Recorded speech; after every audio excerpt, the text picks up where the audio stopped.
అదే RTV app వార్తల్ని క్షణాల్లో చదివే అవకాశం ఉంటుంది. ఒక న్యూస్ పేపర్, ఒక టెలివిజన్ ఛానల్ మీ చేతుల్లో ఎప్పుడూ ఉంటాయి. మన ముఖ్యమంత్రి గారి పైన వైఎస్ జగన్మోహన్ రెడ్డి గారు పైన దాడి జరగడం దీన్ని తీవ్రంగా నేను ఖండిస్తున్నా. ఎందుకంటే ప్రజల యొక్క ఆదరాభిమానం, ప్రజల్లో ఉన్నటువంటి నాయకుడు, ప్రజానాయకుడి మీద ఈ మాదిరిగా చేయడం చాలా దురదృష్టకరం. ఎందుకంటే వీళ్ళంతా ప్రజల యొక్క స్పందన చూసి ఓర్వలేక ఇటువంటి కార్యక్రమాలు చేయడం ఇది చాలా బాధాకరమైనటువంటి విషయం. దీన్ని ప్రతి ఒక్కరు కూడా ఖండించాల్సినటువంటి అవసరం ఎంతైనా ఉంది. ఎందుకంటే రాజకీయాల్లో వారి యొక్క రాజకీయంలో ఉన్నటువంటి వాళ్ళు ప్రజలకు ఏం చేస్తారని చెప్పుకోవాలా తప్ప ప్రజలకు చేసేటటువంటి మేనిఫెస్టోలో పెట్టినటువంటి కార్యక్రమాలన్నీ చేసేదానికి వాళ్ళు ముందుండి చేయాల్సింది తప్ప ప్రజలు ఈ మాదిరిగా దౌర్జన్యాలు, ఇటువంటి కార్యక్రమాలు, దాడులు చేయడం అనేది దీన్ని ప్రజలు ఎవరు కూడా ఒప్పుకోరు ఈ విషయాలని. కాబట్టి తప్పకుండా ఏదైతే నిన్న జరిగినటువంటి ముఖ్యమంత్రి వైఎస్ జగన్మోహన్ రెడ్డి మీద జరిగినటువంటి దాడిని తీవ్రంగా నేను ఖండిస్తున్నాను. ముఖ్యమంత్రి శ్రీ వైఎస్ జగన్మోహన్ రెడ్డి గారి మీద జరిగినటువంటి రాళ్ల దాడి చాలా బాధాకరమైనది. ఎందుకంటే ప్రజలకు మేలు చేసే ఒక వ్యక్తి పైన రాళ్ల దాడి చేయడం చాలా దుర్మార్గమైన చర్యగా వర్ణిస్తున్నాము. ఎందుకంటే ప్రతిపక్షాలు ఆయనకు వస్తున్న జనాదరణ చూసి ఓర్వలేక ఏదో ఒక విధంగా ఆ బస్ యాత్రను మేమంతా సిద్ధం బస్ యాత్రను నిలుపుచేయాలనే ఉద్దేశంతో ప్రతిపక్షాలు కుట్ర చేసి ఆయనపై దాడి జరిగింది. ఎందుకంటే జగన్మోహన్ రెడ్డి గారు ప్రజలకు, పేదవాడికి ఎంతో మేలు చేస్తున్నారు కాబట్టి ఆ ప్రజల దీవెన, ఆ దేవుడి ఆశీస్సులు ఉన్నంత వరకు ఈ జగన్మోహన్ రెడ్డి గారిని ఎవరు ఆయన ఏమి చేసుకోలేరు. ఈ ప్రతిపక్షాలకు ఇది ఒక గుణపాఠం. ఇంకా ఒక బంతిని ఇసిరేస్తే మళ్ళీ రివర్స్ వస్తుందా, ఆ విధంగా ఇంకా ఆయన ఎంతో ఉత్సాహంగా, ఉల్లాసంగా ఇంకా ప్రజల వద్దకు వెళ్ళి మన రాబోయే 2024 ఎలక్షన్లో జగన్మోహన్ రెడ్డి గారు భారీ మెజార్టీతో మళ్ళా గెలిపించబోతున్నారు ప్రజలు.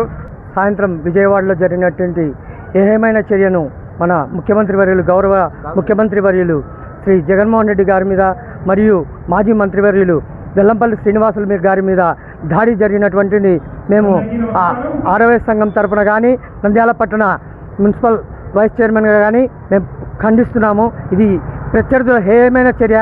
ఇటువంటివి మన ప్రజానీకంలో సహించరని దీనికి పూర్తిగా ఖండిస్తున్నాం. నిన్నటి జరిగిన సంఘటన చాలా హేయమైన సంఘటన. ఇది దుర్మార్గమైన పని. ఇది మన ప్రియతమ ముఖ్యమంత్రి వర్యులు వైఎస్ జగన్మోహన్ రెడ్డి గారి మీద ఆయనకు వచ్చే ప్రజాదరణను ఓర్వలేక మరి పచ్చముఖలు చేసినటువంటి దాడి సభ్య సమాజం తీవ్రంగా ఖండించదగ్గ విషయం ఇది. ఎందుకంటే జనాల గుండెల్లో గూడు కట్టుకున్నటువంటి ఏకైక ముఖ్యమంత్రి మన వైఎస్ జగన్మోహన్ రెడ్డి గారు. ఎట్లా ఈ ప్రజాక్షేత్రంలో జగన్మోహన్ రెడ్డిని ఎదుర్కోలేక ప్రజలు ఆయనకి ఇస్తున్న ఆదరణను, వాళ్ళ ప్రజా అభిమానాన్ని వీళ్ళు ఓర్వలేక మాకు వేరే మార్గం లేదు, దాడి చేస్తేనే అని చెప్పి విధంగా దాడి చేసినారు. త్రుటిలో ప్రమాదం తప్పిపోయింది. అదే కింద మేజర్ జరిగిపోతుంటే రాష్ట్రం ఏ విధంగా అయిపోయింది ఒక్కసారి ఆలోచించాలా. కాబట్టి ప్రజలు గ్రహించాలా ఇటువంటి సంఘటనలు ఎవరి మీద జరిగినా కానీ రాజకీయాన్ని రాజకీయం పరంగానే ఎదుర్కోవాలి. కానీ ఇట వ్యక్తిగత కక్షలుగా భౌతికంగా దాడులు చేయడము ఇది అస్సలు సభ్య సమాజం సిగ్గుతో తలవంచుకునే పరిస్థితి. ఈ అసలు ఆంధ్ర రాష్ట్ర పరువు మర్యాదలను టీడీపీ ఈ పచ్చముఖలు నాశనం, మన భారతదేశంలోనే నాశనం చేసినాయని చెప్పక తప్పని సంఘటన ఇది. కాబట్టి ఈ సంఘటన తీవ్రంగా ఖండిస్తున్నాము.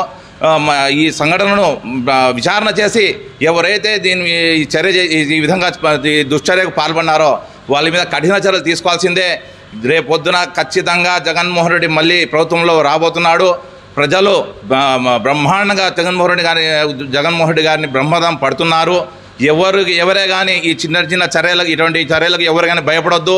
మన నాయకుడు వైఎస్ జగన్మోహన్ రెడ్డి గారు ధైర్యము, సాహసము, సేవా దృక్పథం గల నాయకుడు, ప్రజా ఆదరణ గల నాయకుడు. కాబట్టి ఎవరు ఏం భయపడడం అవసరం లేదు. మనము మన జగనన్న బడి అడుగేసి నడవాలా.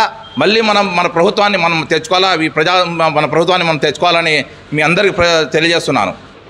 నిన్న జరిగిన మన ప్రియతమ ముఖ్యమంత్రి వర్యులు జగన్మోహన్ రెడ్డి పైన జరిగిన దాడి చాలా హేయమైన దాడిగా ఖండిస్తున్నాము. ఎందుకంటే ఎంతో ప్రజాదరణ పొంది ఎండనక వాననక ప్రజలు తండోపతండాలుగా వస్తుంటే అది చూసి సహించలేక కొంతమంది ఈ దుశ్చర్యకు పాల్పడము చాలా బాధాకర విషయము. ఇటువంటి దాడులను ఎటువంటి పరిస్థితుల్లో వైఎస్ఆర్సీపీ పార్టీ కానీ జగనన్న అభిమానులు కానీ ప్రజలు కానీ క్షమించారని. మరిన్ని వీడియోస్ కోసం ఛానల్ ని సబ్స్క్రైబ్ చేయండి. లేటెస్ట్ అప్డేట్స్ కోసం వాట్సాప్ ఛానల్ ని ఫాలో చేయండి.